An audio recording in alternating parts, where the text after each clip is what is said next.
किसी ने सवाल पूछा है जी, मर्द का अगर ख़तना ना हुआ हो तो क्या उसकी शादी हो सकती है? अगर किसी मुसलमान मर्द का ख़तना ना हुआ हो किसी पेचीदगी की वजह से और अब भी ना हो सकता हो, तो क्या ऐसे मर्द से शादी की जा सकती है? जी हाँ, की जा सकती है। ख़तने का शादी से कोई ताल्लुक़ नहीं है। ख़तने का ताल्लुक़ है सफाई सुथराई से। इस्लाम ने ख़तने का हुक्म इसलिए दिया है कि उसमें पेशाब के क़तरे अटकते हैं, पसीना अटकता है, गंदगी होती है।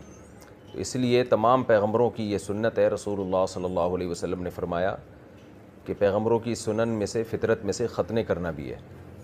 तो वजह उसकी वाज़ेह है कि इस्लाम चूँकि सफाई का मज़हब है, बहुत ज़्यादा सफाई पे ज़ोर दिया गया है, तो हर वो काम जो सफाई में रुकावट है इस्लाम ने उससे मना किया।